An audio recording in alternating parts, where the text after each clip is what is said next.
Annyeong teman-teman, balik lagi di channelku Rufus Opa, edisi Opa Tips. Di video kali ini, aku mau share ke kalian 5 tempat paling favorit untuk photoshoot di kota Seoul, Korea Selatan. Ya, jadi video ini aku tujukan buat teman-teman semua yang mungkin punya rencana mau liburan ke Korea Selatan dan pengen foto-foto. Yang mungkin foto-foto sendiri atau enggak bisa hire fotografer profesional kayak aku, dan sekarang lagi cari kayak referensi di mana sih di kota Seoul itu kalau mau foto yang bagus. Semoga video ini bisa kasih kalian banyak informasi dan juga referensi ketika kalian bikin plan buat liburan dan foto-foto di Korea. Ya, di nomor 1, tempat paling favorit buat orang photoshoot adalah Gyeongbokgung. Gyeongbokgung adalah istana raja yang paling besar di kota Seoul dan juga menjadi tempat yang paling wajib untuk didatangi bagi para turis yang datang ke kota Seoul. Kenapa? Karena istana raja ini bisa dibilang sebagai kayak simbolnya dari Korea. Jadi kalau kalian ke Korea tapi belum pernah ke istana raja ini, kayak seakan-akan kalian belum pernah ke Korea. Nah, istana ini beneran istana raja yang 500 tahun lalu masih ditinggalin sama Raja Korea. Tapi kan sekarang udah berubah jadi republik, jadi sudah tidak digunakan lagi sebagai tempat tinggal raja, tapi sekarang menjadi pure tempat wisata. Dan yang paling menariknya adalah kalian itu bisa sewa baju hanbok atau baju tradisional Korea untuk dipakai nih selama beberapa jam sambil kalian bisa jalan-jalan dan juga foto-foto di Gyeongbokgung ini. Nah, karena experience yang sangat seru inilah, makanya photoshoot profesional pun paling sering dilakuin di tempat ini.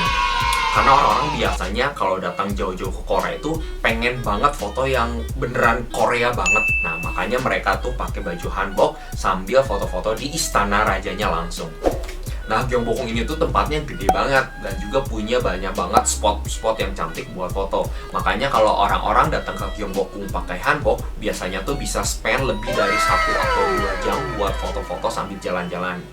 Nah, contoh spot-spot fotonya ada pilar-pilar, ada juga di danau, ada juga di tamannya, ada juga kayak di pelataran bangunan istananya, ada juga kayak di pintu-pintu gerbangnya, dan masih banyak lagi. Nah, Gyeongbokgung ini jadi tempat yang paling favorit untuk sepanjang tahunnya. Jadi mau musim gugur, mau musim dingin, musim panas, musim semi itu, Gyeongbokgung tuh selalu cantik. Ya, tentunya kalian kalau datang di musim tertentu, kalian tuh bisa lihat keindahan yang berbeda dari Gyeongbokgung ini. Misalnya kalau kalian datang di April, di musim semi, kalian tuh bisa lihat kayak bunga-bunga sakura di samping danau. Atau enggak di musim gugur, kalian bisa lihat pohon ginkgo yang warnanya kuning banget, dan juga kalian bisa foto sama banyak banget pohon autumn yang warna-warni. Nah, caranya ke Gyeongbokgung ini, kalian kalau naik subway, kalian bisa turun di Gyeongbokgung Station dan ambil exit 5 kalau kalian mau langsung ke Gyeongbokgung. Tapi kalian kalau mau sewa baju hanbok dulu, kalian bisa ambilnya exit 4, dan di sekitaran situ udah banyak banget toko rental untuk kalian sewa baju hanbok. Salah satu tempat rental hanbok yang bisa aku rekomendasikan adalah King Hanbok dan Queen Hanbok, karena memang kualitas hanboknya bagus-bagus, harganya pun oke, dan servisnya tuh baik banget, ramah banget. Aku udah kenal banget sama ownernya, jadi kalian kalau kesana kalian sebut aja nama Rufus Opa, biasanya mereka bisa layanin jauh lebih baik. Nah, sewa hanbok itu tuh bisa 1 jam, bisa 2 jam, bisa juga untuk seharian, dengan harga kisaran dari 10.000 won sampai 30.000 won. Terus sebenarnya hanbok tuh macem-macem, jadi ada hanbok yang normal untuk rakyat jelata, bisa dibilang ada juga hanbok yang untuk para petingginya, untuk rajanya segala macam. Jadi bisa disesuaikan sama preferensi kamu yang mana. Terus warna hanbok yang paling bagus yang gimana sih? Nah, itu tuh kalau warna biasanya disesuaikan sama preferensi kalian. Kalau kalian suka sama hanboknya, sama warnanya, sama jenisnya, biasanya tuh PD kalian juga muncul, jadi fotonya bisa jauh lebih bagus.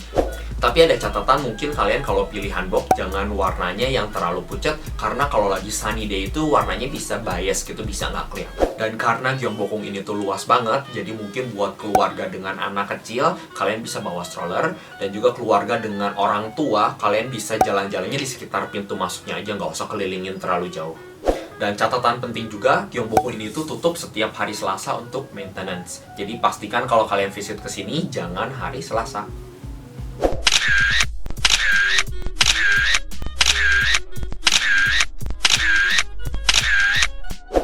Tempat selanjutnya adalah Bukchon Hanok Village. Jadi tempat ini adalah sebuah area perumahan, kayak gang-gang gitu, banyak rumah-rumahnya. Nah, tapi rumah-rumahnya tuh masih sangat tradisional bentuknya. Beda sama rumah modern Korea lainnya, jadi di tempat ini tuh mostly arsitekturnya masih dari kayu, warnanya kayak coklat-coklat gitu, dan sangat Korea. Makanya orang-orang tuh seneng banget kesini karena bisa ngerasain vibe old town-nya Korea dan juga bagus banget buat foto-foto. Jadi tempat ini juga sering banget dipakai buat jadi syuting drama Korea, misalnya di jalanan gangnya, atau di depan rumahnya, atau di tembok bagian mananya. Nah, sama kayak di Gyeongbokgung, di Bukchon Hanok Village ini juga kalian bisa sewa baju hanbok buat sambil jalan-jalan dan foto-foto. Biasanya toko rentalnya ada di pintu masuknya Bukchon Hanok Village. Cara buat ke Bukchon Hanok Village adalah kalian kalau naik subway, kalian bisa turun di Angguk Station, itu tuh line 3 warna orange, kemudian ambil exit 2 dan tinggal jalan lurus ke atas sekitar 300 meter. Nanti ada pintu masuknya di sebelah kiri, tapi pintu masuknya nggak ada tulisannya, jadi nanti kalian bisa lihat foto ini ya. Nah, kalau di Bukchon Hanok Village ini, selain kalian pakai hanbok atau casual, kalian bisa pakai dress di tempat ini karena nggak dilarang. Jadi banyak banget juga orang-orang yang pre-wedding pakai baju putih atau pakai dress yang lain di tempat ini. Nah, kalau Bukchon Hanok Village ini tuh konsepnya cocok banget buat photoshoot keluarga, photoshoot sama teman-teman, dan juga photoshoot untuk couple atau kayak pre-wedding gitu. Tapi untuk keluarga yang punya anak kecil dan bawa stroller, atau nggak ada keluarga dengan orang tua, kalian harus lebih hati-hati aja dan lebih pelan-pelan karena memang jalanannya nanjak gitu. Jadi mau nggak mau kalian pasti lebih capek di sini. Dan juga aku rekomendasiin buat bawa sepatu cadangan yang comfortable, misalnya kayak sneaker shoes buat jalan yang nanjaknya ini. Khususnya buat cewek-cewek yang pakai sepatu ada heelsnya itu bakalan capek banget nanjaknya di tempat ini.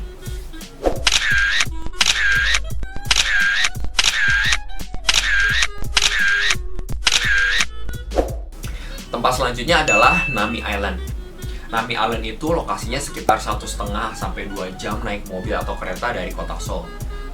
Dan Nami Island itu sendiri adalah sebuah pulau rekreasi yang lokasinya ada di tengah-tengah sungai. Makanya kalian kalau mau ke Nami Island ini, kalian harus naik kapal feri sekitar 5 menit. Tapi tenang aja, kapal feri ini udah termasuk sama tiket masuk Nami Island-nya. Nami Island ini tuh dulunya nggak populer, biasa aja. Tapi semenjak 2002, waktu itu ada drama Winter Sonata yang syuting di sini, mendadak jadi populer banget dan banyak banget orang yang datang ke sini, khususnya orang-orang Asia. Tapi memang Nami Island ini tuh cantik banget karena banyak banget pohon-pohon, banyak banget ornamen-ornamen landscape yang udah ditata sedemikian rupa, makanya kelihatan tuh indah banget. Dan tempat ini tuh bisa dikunjungin kapan aja karena memang selalu cantik. Bahkan di musim lagi kering pun, lagi pohon-pohonnya rontok semua tuh masih tetap cantik juga. Tapi kalian kalau mau lihat Nami Island lagi paling cantiknya, kalian harus datang di musim gugur, yaitu sekitar tanggal 25 Oktober sampai 5 November ketika peak season di Nami Island. Dan di periode ini tuh, satu Nami Island-nya lagi colorful banget karena memang pohon-pohonnya tuh lagi berubah warna daunnya. Jadi kalian bisa photoshoot di mana aja karena memang spotnya tuh banyak banget. Tapi ada beberapa spot yang jadi andalan di Nami Island, misalnya spot Ginkgo biloba. Di tempat ini tuh ada satu jalanan lurus yang kiri kanannya tuh ditanamin pohon Ginkgo biloba yang ditata kayak berjajar rapih lurus gitu. Dan ketika musim gugur itu daunnya berubah jadi kuning, jadi kayak kuning banget di tempat ini. Ada juga spot lainnya yaitu sebuah jalanan lurus yang kiri kanannya ditanamin pohon-pohon tinggi berjajar, jadi kayak kalau dari jauh tuh di foto kayak lorong gitu, bagus banget. Dan Nami Island ini cocok banget buat photoshoot sama keluarga, sama teman-teman, atau sama pasangan untuk pre-wedding. Karena kebetulan di Nami Island boleh banget pakai dress tanpa dipungut biaya tambahan. Dan kalian mungkin harus spare waktu lebih panjang di Nami Island karena nggak cuma foto-foto, tapi di Nami Island tuh bisa juga makan di restoran, ada tempat buat jajan-jajan, bisa naik sepeda, ada children playground, dan masih banyak hal yang kalian bisa lakukan di Nami Island. Catatan buat keluarga dengan anak kecil, kalian tuh harus banget bawa stroller karena bakalan jalan banyak banget di tempat ini. Dan juga buat keluarga dengan orang tua, kalian mungkin bisa sewa kursi roda dengan gratis di information centernya, biar orang tua nggak terlalu capek lagi jalan-jalan di sini. Ada 3 cara buat ke Nami Island. Yang pertama, kalian bisa naik express train dari Yongsan Station di kota Seoul ke Gapyeong Station, dan kemudian lanjut naik taksi sekitar 5 menit. Yang kedua, kalian bisa ikut tour harian seperti Klook atau enggak Crazy. Dan yang ketiga, kalian bisa sewa private van sendiri. Nah, untuk informasi direction lebih lengkapnya, kalian bisa visit web aku ya, rufusstory.com.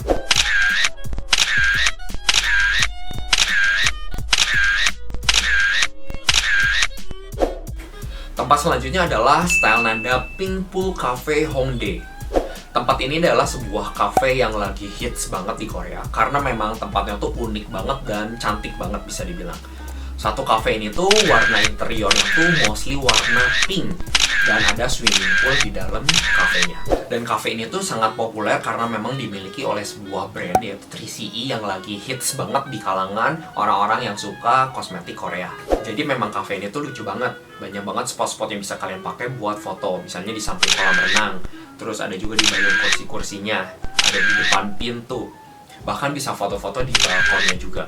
Nah, kalian kalau mau foto-foto sendiri atau nggak photoshoot profesional di tempat ini tuh boleh banget, asalkan satu orang harus beli satu menu dari cafe ini sebagai tiket masuknya. Dan cafe ini tuh jadi tempat alternatif buat photoshoot ketika cuaca di luar lagi nggak enak banget, misalnya lagi dingin banget winter atau nggak lagi panas banget summer, karena memang cafe ini kan di dalam ruangan. Dan cafe ini tuh cocok banget buat photoshoot keluarga dengan anak kecil karena memang lucu banget kan, jadi biasanya kayak anak-anak pun seneng di tempat ini. Terus bisa juga photoshoot sama teman-teman kayak mau OOTD-an sambil ngafe-ngafe juga cantik banget. Dan cafe ini lokasinya ada di Hongdae yang adalah tempat hangout kekinian buat orang-orang Korea. Jadi habis kalian visit dari cafe ini, kalian bisa juga jalan-jalan, bisa shopping, bisa makan di Hongdae ini. Cara untuk ke cafe ini adalah kalian bisa naik subway dan turun di Hongik University Station atau Hongdae Station, kemudian ambil exit 8 dan dari situ jalan sekitar 5-10 menit.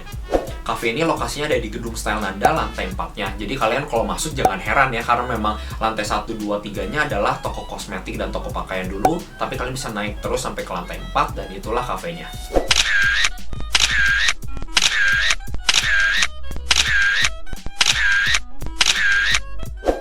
Tempat selanjutnya adalah Dongdaemun Design Plaza atau yang sering kita sebut dengan DDP.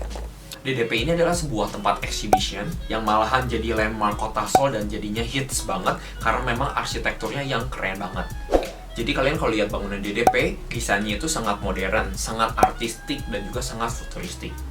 Jadi cocok banget untuk photoshoot dengan tema yang lebih modern, misalnya photoshoot sama teman-teman atau OOTD gitu tuh keren banget di tempat ini. Dan kamu juga bisa photoshoot dengan konsep city landscape di DDP ini karena memang lokasinya ada di pusat Dongdaemun, jadi banyak banget kayak bangunan-bangunan tinggi juga, jadi bisa kayak kasih lihat city Seoul.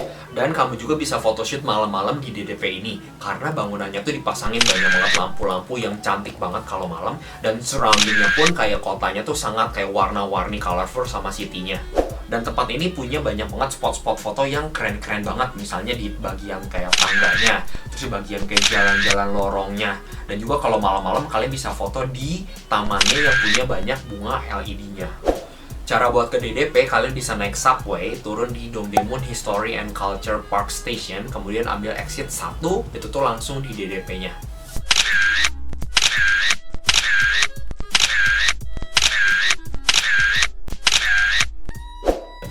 Thank you banget yang udah nonton video ini. Semoga kalian bisa dapat banyak banget informasi dan juga referensi dari aku. Sampai ketemu di video-video selanjutnya. Annyeong, bye-bye.